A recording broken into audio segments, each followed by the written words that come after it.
sister's a therapist and I tell jokes.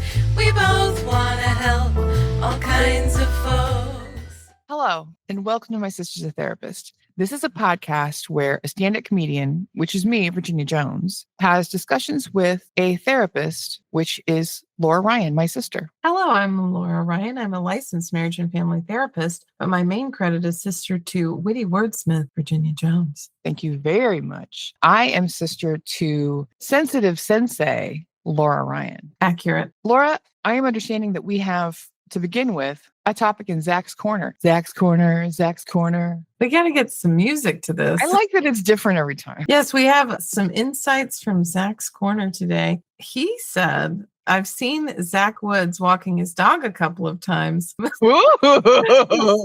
tell him that MSAT Podcast has been trying to reach him. And I said, thank you for wielding your Zach fluence. We're looking forward to hearing from him. And he said, well, he spells it Z-A-C-H, not Z-A-C-K. So he may immediately spit on me if I try to speak to him. And I said, you know what? Sometimes there are risks associated with supporting your favorite podcast. Am I right? As if we didn't love Zach Woods enough, then he started making TikToks promoting adoptable dogs in the LA area. Are you kidding me? I know. I don't know what he's doing. It's working. But I like it. Zach said it's true. Everything I say can end up in Zach's Corner, very high risk. And guess what, Zach? Here it is. It's not just anything you say. It's anything you say to Laura. If you say anything in a written form to me, right, I'm going to put it in Zach's Corner. Big danger of being in Zach's Corner. Laura, for new listeners, this is a podcast, one, which is the 97th percentile of growth for last year. If that was a baby, we'd be huge. I think I had a baby like that. Two, this is a podcast where one of us prepares a topic and springs it on the other one. We jump out of the bushes. Jump out of the bushes and say, hey, this is what we're talking about. Get into it. Throw it at people's faces. This week, it's my turn to bring the topic. My topic is the chosen one.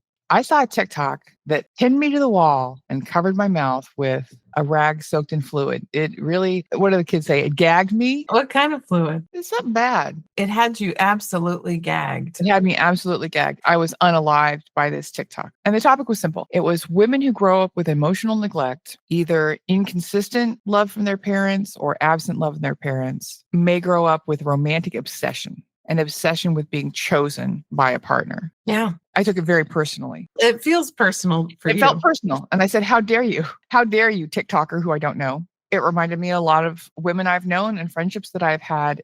I wanted to dig into that a little bit. I don't know if you have listened to Lily Allen's album. Not in its entirety. But I'm sure being on TikTok, you've heard parts of it. Oh, yes. In previous albums, she's talked about her sad childhood and things she had to get through and how it led to addiction. I feel like this relationship with David Harbour is a super fast marriage. I found out recently on TikTok that he had proposed to and been engaged to two other famous women, but never made it to the altar. And I'm wondering if he sprung the I need to be in an open relationship on them before he got married, which is probably the thing you should have done. But she really thought he was it. This is the guy. This is the guy I've been waiting for. And that's what makes how it turned out so very sad. She had already been married, right? She'd been married in her addiction and she didn't behave particularly well. She'd had other relationships that didn't go well, but she was like, this is it. This is it. Being a successful woman, being a famous woman, being a talented woman, it doesn't seem to change how we show up in relationships, because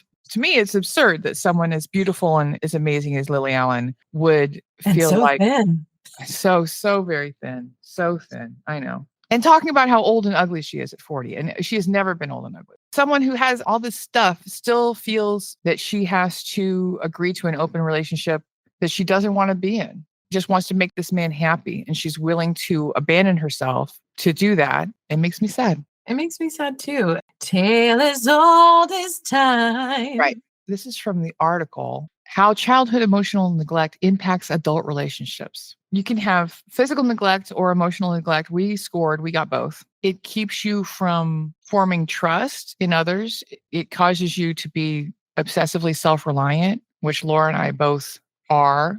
Caregivers that aren't emotionally present may cause you to develop a fierce sense of self-reliance. This is one of my big issues. This is one of your big issues. You have difficulty asking for help or relying on others You might prefer not being in committed relationships. I felt that way at different times in my life. If I don't rely on anybody, they can't let me down. Yeah, I very much feel that way currently. Lily Allen believed that David Harbour wanted to have a partnership with her, and she changed countries and bought a house and did all these things. And he probably told her, Right. hey, this is what I want. Because oftentimes shady men, they lie. They make up stuff. And in my experience, the shady men I have dated and married on some level believed it themselves. They convinced themselves that these things were true, that I really am going to be a great partner and I'm really interested in, for example, having children with you, things like that. I've talked to girlfriends about, oh, he said this thing, he said that thing, and then he stopped talking to me. Like, he told me I was amazing and he couldn't believe he'd met someone like me. And then he just stopped talking to me because it felt good for him to say at the time. In the moment, he said, this feels good to say. I bet she'll like this. There's a TikTok that I have been enjoying. I think I watched it a few times.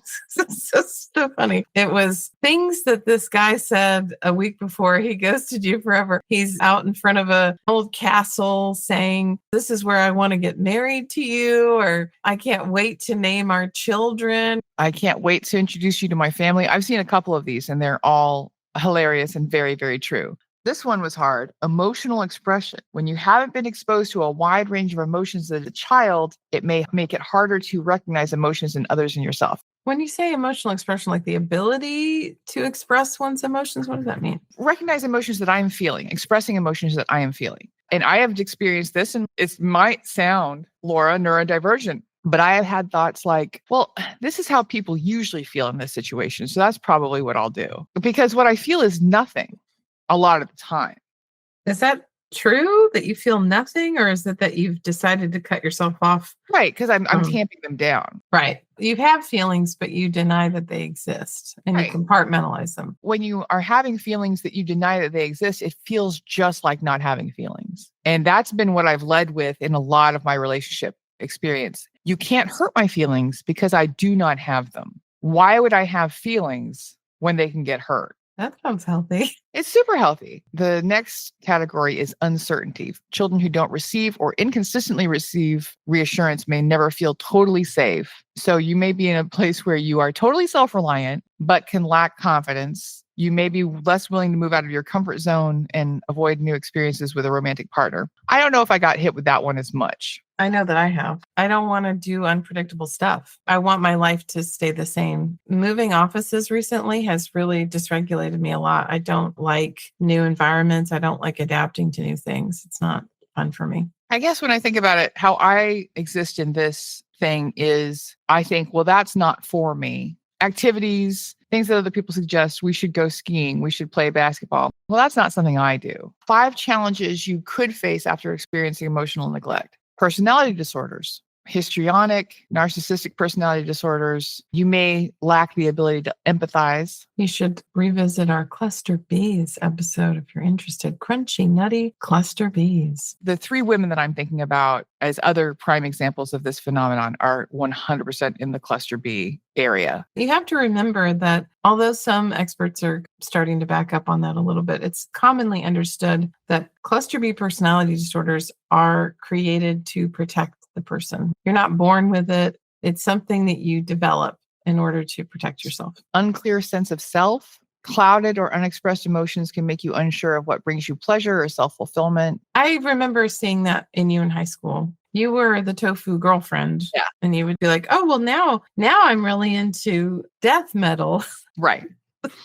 But that was the time in which I picked the 3 things that I was going to be really into the rest of my life. Robert Smith, weird art, and fashion design. And then that's just been it. I was really hoping you're going to say Weird Al. I did bring up Weird Al. I was at dinner with my partner and one of his close childhood friends, because I nearly said Sandman just now is one of the things that has shaped my life. And I was talking about watching the new series of Sandman and how everything that I thought was kind of sexy or kinky now looks disgusting. Neil Gaiman is disgusting. I feel the same about Bill Cosby. To enjoy the art of men is to be disappointed quite a lot of the time. And disgusted. And my partner's best friend said, what about Robert Smith? And I said, you shut your mouth. You shut your mouth. Robert Smith and Weird Al Yankovic are my last two hopes for malehood, for masculinity. Robert Smith is an autistic man who loves Christmas, and you don't even talk about him. I had a boyfriend who was in a band that Robert Smith went to go see. And he said that Robert was slobberingly drunk in an embarrassing way. So I'm hoping that Robert Smith has gotten sober. I don't know if he's gotten sober. His experience with his drummer, Lol Tolhurst's alcohol addiction helped him shape and move his own. Because I think he's been self-medicating for being awkward, for being autistic, for being shy. I think he's been doing that for a long time.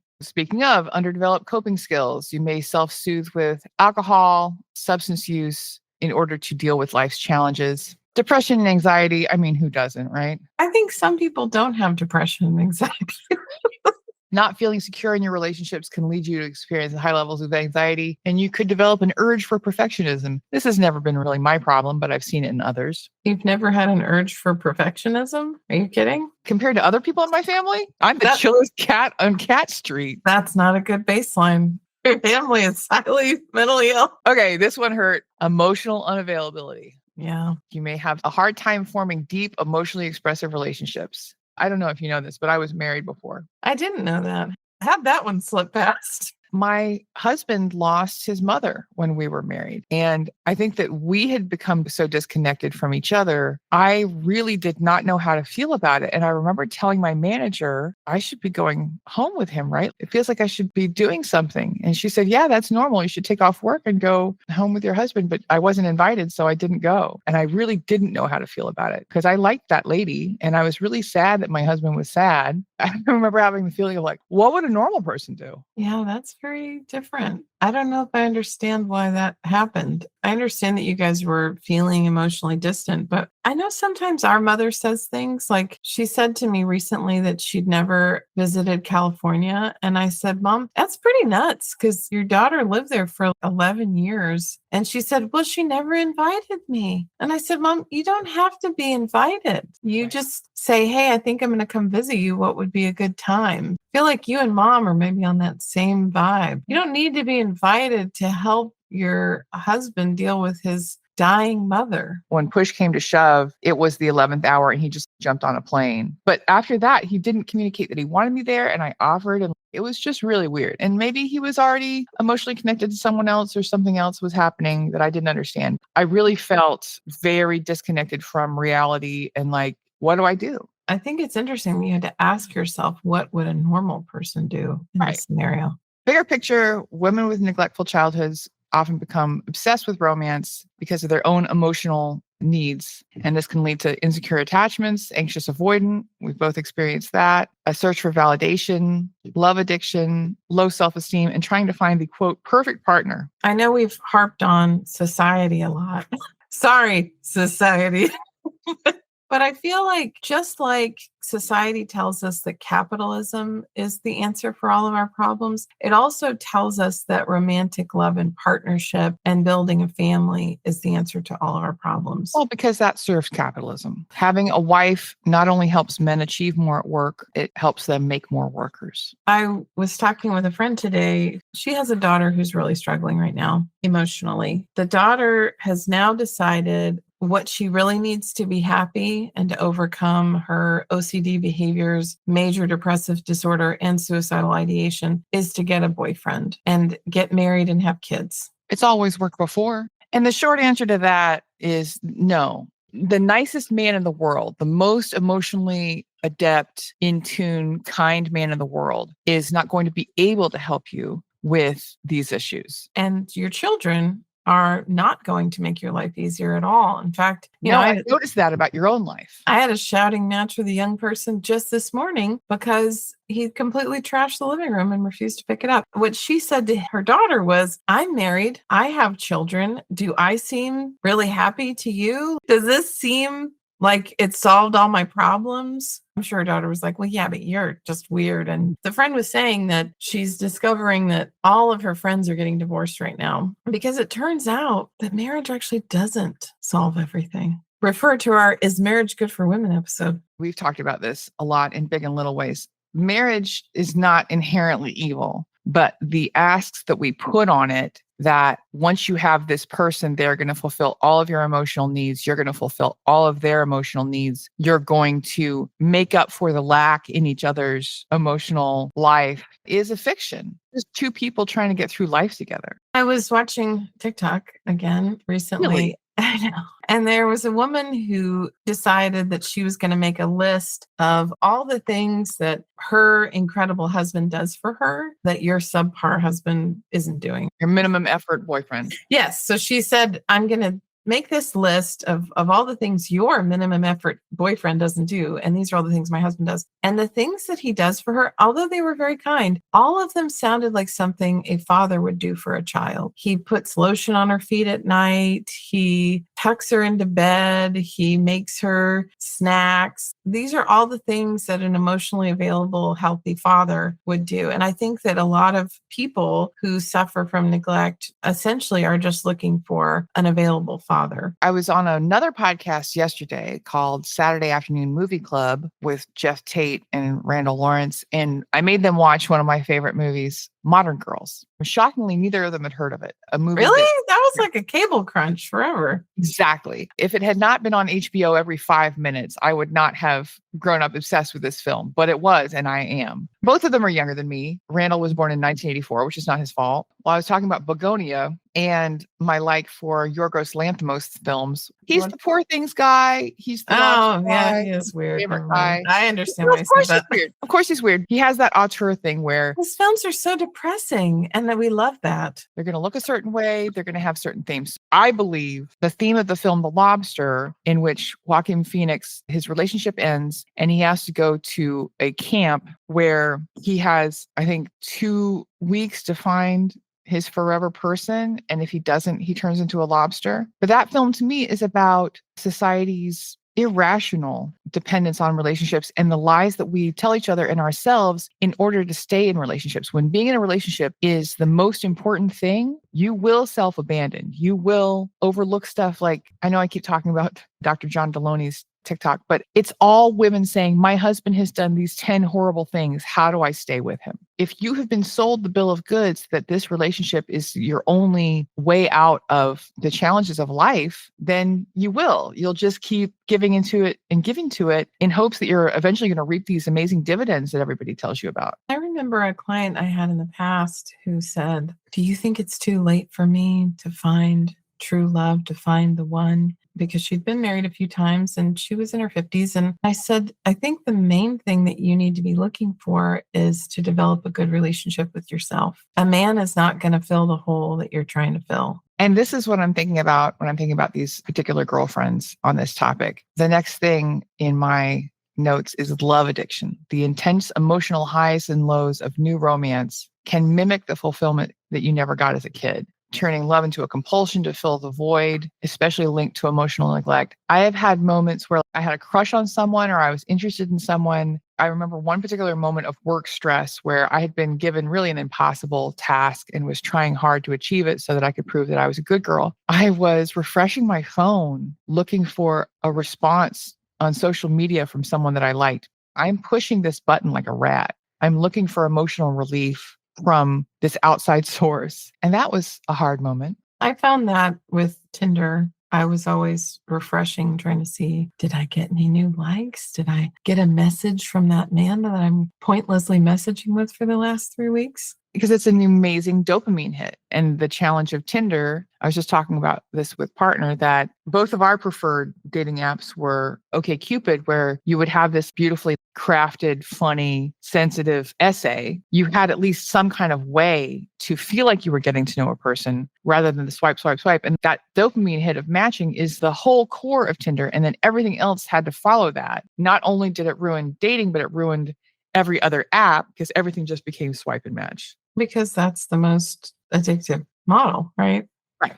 You don't know anything about the person. You only know that they've looked at your face and you looked at their face and they both like what they see. Some of my friendships with women who are co-sufferers of this phenomenon, I had one friend who was obsessed with romantic relationships. It's all she wanted to talk about. It was all she pursued. And yet she was never, ever in one. She tended towards anxious attachment so much and was attracted to the very worst men, the worst. She was attracted to men who were avoidantly attached. Right. Her father was so avoidantly attached that he spent most of her life in prison. I'm not sure it was his attachment style that landed him in prison.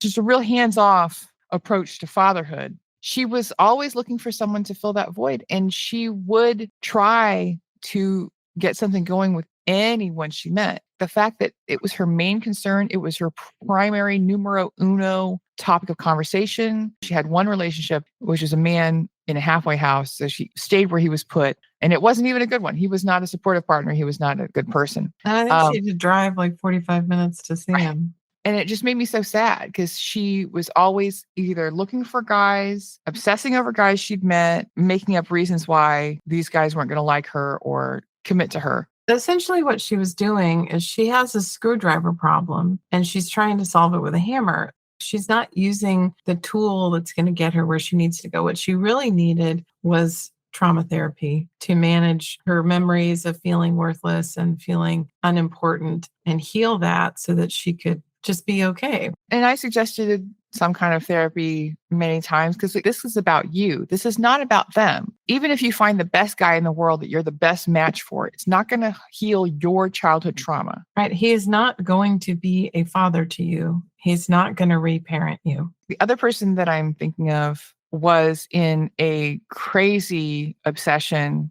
with someone who, if he was not an avoidant, he was definitely avoiding her. There was no getting her off of this topic. There are other men. Look at all the other men there are. But they're not breadcrumbing me and they're not rejecting me outright all the time. She became addicted to that emotional roller coaster of, oh, he texted me back. He's allowing me to come over, allowing you. This is the imago stuff. She's developing a relationship with a man that is very reminiscent of the push-pull dynamic that she had with her parents. And she's replicating that. But unfortunately, this relationship is going to end the way that her relationship with her parents ended, where she feels abandoned. They all die. Well, then they all die. Reference our Lego My Imago episode. You were talking about the woman listing all of the amazing traits of her partner that are dad traits. What I see a lot on TikTok is girls who have been in situationships, which I think is the most toxic thing that Gen Z guys have ever come up with, and complaining why they weren't picked and saying, I bought him a Christmas present. I bought his mom a Christmas present. I drove him to work. I used to buy clothes for him. I took him on this trip, and yet he didn't pick me. Why are you trying to be chosen by this person who obviously doesn't like you? Right. Why are you putting this in his court? We've been together for 5 years and there's still no ring. If he knows that that's important to you and he's not going in that direction, just go. You are wasting your time trying to make the person you want out of the person you have. I want the one I can't have, and it's driving me mad. It's written all over my face. My face, yes.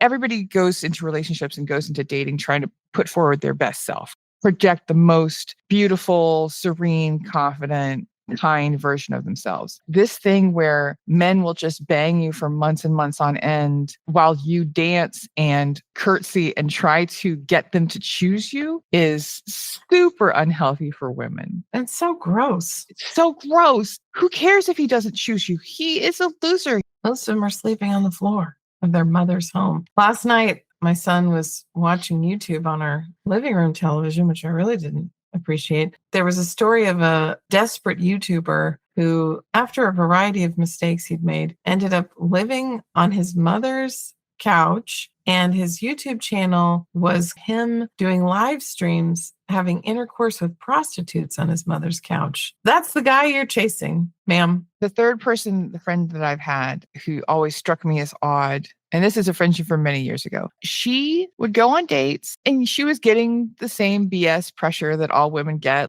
All of her girlfriends were in some semblance of committed relationship or marriage. She would go on dates constantly and just be like, no, he's just not good enough. He's not as good as my dad. Your relationship with your dad could not have been good if this is what you've come out of it with. You're just searching for this perfect guy who's going to tick all the boxes. I can tell from here your relationship with your dad wasn't good. And maybe your relationship with your dad was good, but I don't think his relationship with your mom was good. A lot of your dynamic is going to be based on the blueprint that your parents created for you. I remember I had a client in the past who said the same sort of things. She would say, well, my dad was an amazing man. Then why is your relationship with your husband so weird? Oh, it turns out he was an amazing dad, but he was not an amazing husband. Common behaviors and patterns for women with romantic obsession. And romantic obsession is a very, very societally condoned obsession. Some would say created. This idea that meeting the right guy is the end of the movie, the end of the TV show, the end of the book. That's what everyone is going for. That's all we want. Common behaviors are idealizing partners, especially early in relationships, seeing your partner as the source of perfect love and security, often ignoring red flags, sacrificing self, over-compromising, or losing one's identity to maintain the relationship. I'm putting very strict boundaries around this after only 35 years of dating. Relationship hopping, moving quickly from one relationship to the next to chase the honeymoon phase. Have you ever done that? No. Okay, here's a better question. Have you ever not done that? Hey now, I've been in several relationships that got into the double digits of decades. I know you have, but have you ever given yourself a pause between relationships? I'm not sure that you have. I think this is more like starting a relationship as soon as it starts to get real, ditching. I thought it was lily pad jumping from one relationship to the next. No, you're just making up things to be mean to me about. Difficulty to trust. A shaky foundation makes it hard to trust partners, even while desperately seeking closeness. The Laura section, how do we fix it? How do you recover from romantic obsession, from spending your life seeking the person who is going to solve all your problems, who is not going to be able to solve all your problems? Even if you meet Carrie Elwes in The Princess Bride, he's not going to be able to do everything for you. I mean, he probably could, but other people who aren't Carrie Elwes in The Princess Bride aren't going to be able to. Yeah, aren't the actor playing the role. Because I don't know that Carrie Elwes is that great. I think he's divorced as well. R.I.P. Rob Reiner. So how do we do it? How do we overcome this pattern? It's very hard. I literally deal with this every day in my office because it's an indoctrination. The thing my friend was saying was, my daughter doesn't watch movies or read books about romance, but yet she's so obsessed with this idea it's going to be the solve. And I think it's also because it's the way little girls talk about things. Little girls are trained to talk about things. Right. But I think it's in children's books. Happily ever after. Right. One of my favorite fairy tales is The Paper Bag Princess. And this princess goes and saves the prince. And she ends up wearing nothing but a paper bag because all of her clothes got burned off, which is a little weird. Most women in children's books are looking for somebody to love them. I think patriarchy is real. It's embedded in everything that we have. It's in all of our history. It's in all of our folktales. It's in everything that we're taught and learn. It's in all of our movies. It's in every piece of media. It's in every podcast. People are constantly pursuing love. What do we do about it? I think what we do about it is try to start living in actual reality and realizing that trying to heal your relationship with your dysfunctional parents through romantic partnership will never, ever work. In the album West End Girl by Lily Allen, she's comparing her looks to this other woman. She's saying, what does she have that I don't have? And it's nothing. The idea that the woman who your partner is being unfaithful with or in a fake open relationship with, he's doing it because she's smarter than you, prettier than you, thinner than you, more loving than you. This is an idea that the patriarchy gives us. He's just doing it because she's available. She may not be more anything than you. She might be newer. She's just not you. And so Right. he gets to do the doves with somebody else. It's Exactly. drug-seeking behavior, essentially. Yes. And another point on your point was when you are in a new relationship, brand new, you can feel like it is solving your depression, anxiety, OCD, because you are so full of drugs. We've both had relationships with men where they were super depressed individuals. They met us and said, oh my God, you're fixing all my problems. My ex-girlfriend didn't fix all my problems this way. I felt terrible. But then guess what? Those problems came back because it's not really a fix. It's just a drug and a temporary plaster, as the British say. This idea that you are born into this world to become the thinnest, kindest, most generous, most beautiful, most successful, most accomplished, highest grades, best earning version of yourself in order to be chosen by the best possible man. That's just societal training, and it's not going to get you the happy ending you deserve. And I think that as our society evolves and as women have more rights and more ability to make their own living and pay their own way, that this is probably going to crumble more and more, because we've talked about multiple times in the past, it was the ticket to everything. As a married woman, you couldn't own property yourself. You needed somebody to do all that for you and take care of you. And really looking back, I think the biggest mistake that men made was letting us learn to read. They did everything they could to try to stop that. We were too strong-willed, and we're 51% of the population. If we hadn't ever been able to go to school, you could have kept us at home baking bread and taking care of the brood in the tribal way. You say that as we are able to take care of ourselves, this is going away. Societally, it's not. I don't think the romantic love thing has gone away. I think the need to have a husband has gone away. The actual practical need, because you were saying that societally, this is how things have been, because for a long time, that was how it was. We stripped women of any ability to have their own money or hold their own money. They needed a man to do it. But I think the mistake that society has, well, the men in society have made lately is they've got their eye off the ball. They need to make sure that these women are constantly, obsessively cleaning their homes and pregnant so that they cannot get an education or achieve much of many things. Way to go, Romani people. Way to go, Mormons. Way to go, Romani people. Way to go, Catholics. So, Virginia, what are your final thoughts on this topic? My final thoughts are it's not wrong to look for a relationship, to open yourself up to emotional connection with other people. When it becomes the only thing in your life and you think of it as something that's going to solve your other problems, I think you're going to get in trouble. And I think that the pattern that this creates is women losing themselves, sacrificing themselves, burning themselves out in search of this solution that is not a solution. What are your final thoughts? I think people just need to realize that ultimately, I'm sure they said this in Star Wars, but the answer is inside you. You're looking for love in all the wrong places. I have a client who says, I'm on my healing journey. So if you haven't yet started your healing journey, I think this might be a good time to start looking into, what do I need to do to fix myself so that I'm not looking for love in all the wrong places, so that I'm not seeking relationships as a fix to my emotional needs or my childhood trauma stuff. I think that's the ultimate answer, is that instead of looking for relationships to solve this stuff, I do need to solve it by myself. But the good news is that's going to make better relationships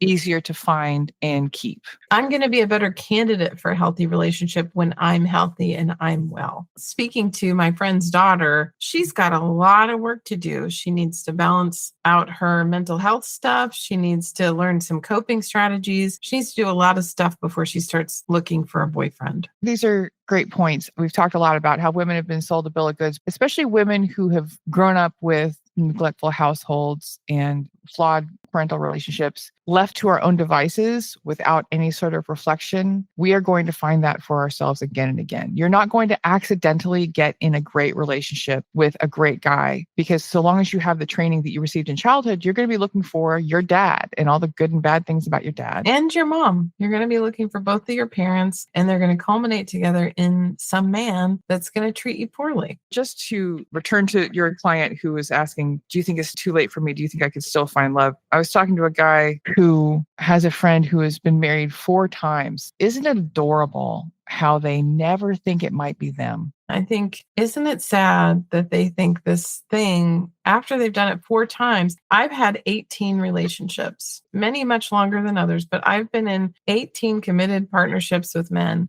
To me, it's like going to a restaurant that serves every sort of food. It's got Italian and Chinese and African and Vietnamese and Thai, and the dishes are all pretty good. I've been there 18 times, and every time I've left, there's been a little bit of glass in every entree. I stopped going to the restaurant because I'm tired of eating glass. The pad thai was great. Eggplant parm was killing it. But as soon as I got to the bite of glass, it sort of spoiled the whole thing for me. Everything became second priority to just not eating glass anymore. Laura, where can people find you on the internet should they wish to do so? They can find me at lauraryan.org if they'd like to work with me professionally, talk about eating glass. I love the sound of eating glass. That's a Nick Lowe song nobody knows. I don't think that's the song. If they're interested in following my incredible TikTok account, they can find me on TikTok. I am Laura Ryan. If they're interested in following our Instagram, they can go to My Sister's a Therapist on Instagram. If they want to have a link to all the episodes, they can go to mysistersatherapist.com. Virginia, if people are trying to find a boyfriend at one of your comedy shows, how would they go about doing that? I wouldn't recommend it, thing one, because I've met my fans and they're nice guys, but you can have Undateable. To all of our male listeners, I just want you to know right now, Virginia is letting you know that you're undateable. most men are. If you're looking for a laugh and a fun outlet, you can check out my comedy on TikTok under Bedinia. My website is also Bedinia, and I keep a calendar on there as well, a map of every place I've ever done comedy. If I've done comedy with you, you can look up the place where it was and see if I say something neat about you. It's fun. You can also find me on Instagram at Bedinia. If you would like to send us a show idea, which is more than just writing trans kids, you can send it to us at hello@mysistersatherapist.com. If you're interested in hiring us for just about anything that doesn't conflict with our moral and social obligations, you can write us at hireus@mysistersatherapist.com. We would love to be part of the opening day celebrations for your dojo, your Costco, your Winco. We would love to be there at your breaking ground ceremony for your local liquid death dispensary or Waterloo bubble water dispensary or Waterloo sparkling water. I'm currently drinking Guy Fieri's spiced mango sorbet. Oh, God. It's actually not that bad. I'm drinking Kirkland Costco brand See, we're back to Kirkland. We're back to grapefruit. I gotta say, I love Liquid Death, but I don't like the Liquid Death flavors because they have sugar in them and I don't like it. They have agave. If I'm in a flavored sparkling water, Kirkland is actually my number one. I don't know what's wrong with me. You're an old lady.